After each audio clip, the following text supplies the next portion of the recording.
Magandang araw po sa inyo at welcome back dito sa ating panibagong video.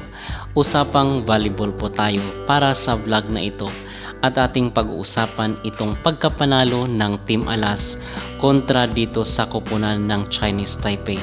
Ating pag-uusapan at sagutin yung tanong na paano ba napigilan ng Team Alas ang supposed to be reverse sweep na gagawin ng Chinese Taipei dito sa ating national team. Pero bago ang lahat ay huwag kalimutang mag-like at mag-subscribe na rin kayo para updated kayo sa ating mga latest issue. At nagbubunyi nga po ang buong Pilipinas at yung mga nanonood ng volleyball dito sa ating national team, kasi dito sa ating YouTube channel meron rin pong season doon na kung saan napag-usapan natin at lagi nating tinatalakay itong makaganapan sa volleyball.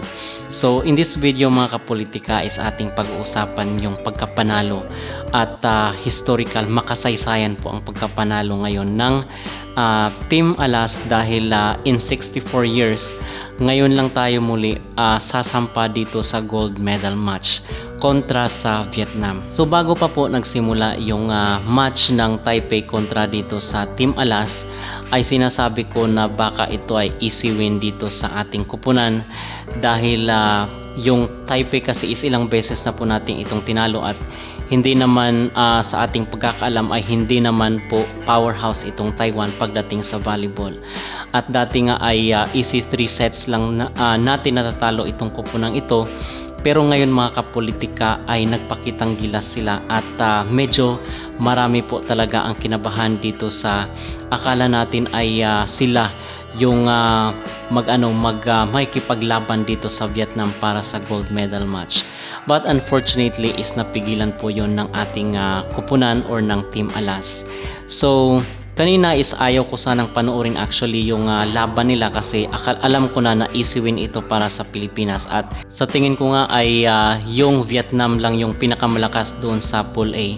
So parang parang nagkaroon ng maling pooling doon sa kanilang team kasi dito sa Pool B is parang lahat magaling andito yung Team Alas, yung Kazakhstan at yung Iran. So tatlong team. So yung doon sa Vietnam is sa tingin ko sila lang yung magaling, yung Taipei is na underestimate ko pala mga kapolitika dahil isa pala yung napakagaling na team.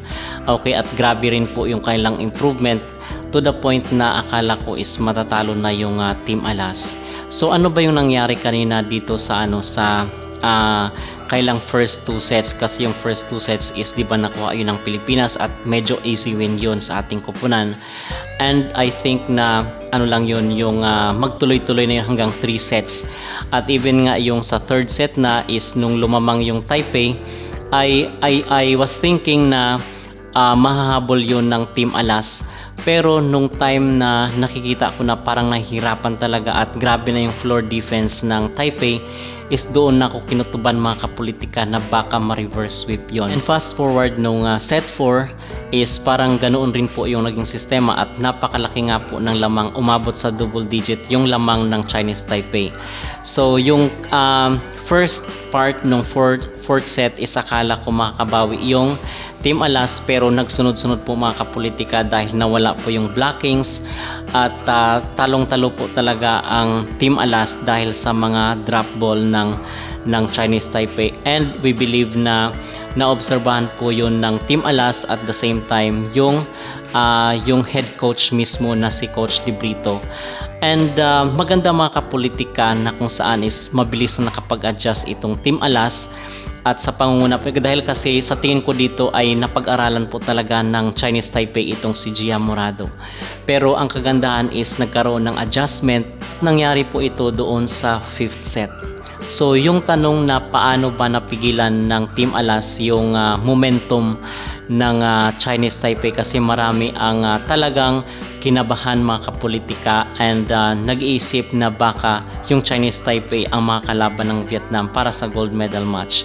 Well, ang sagot po doon ay sa pamamagitan po ng walang iba kundi si Ea Laure. Sa kabila ng mga bashing na natatanggap minsan ni Ea Laure kasi hindi naman all the time lahat ng seasons ay on yung kanyang laro. Meron ring mga times na kung saan is ma-error siya at off yung kanyang play Pero ngayon mga kapolitika, ngayong gabing ito ay pinatunayan ni E. Lowry na hindi natin siya pwedeng ignore dahil sa lawak ng kanyang karanasan at yung tinatawag natin na abilidad. Okay, kasi ang volleyball ay hindi lang po ito skill. This is also an ability, and ito po ay gift. So meron yan si E. Lowry, kahit masasabi natin na minsan is marami siyang error na nakukumit at pinapalabas naman siya kasi marami ang mga nagsasabi na paborito siya ni Coach De Brito, pero ngayong gabi talaga pinatunayan ni E. Lowry doon sa mga bashers niya na siya ay isang player na hindi mo pwedeng i-ignore dahil sa lawak ng kanyang karanasan, at the same time yung karanasan niya sa UAP na kung saan is marami siyang award. At even nga nung panahon ng kanyang UAP ay sumasali na po at sumasama na sa national team itong si Ea para maglaro sa mga international tournaments. So meron ng karanasan, in other words, itong si Ea Lowry na kung saan ay marami na siyang natutunan sa paglalaro ng volleyball. Okay?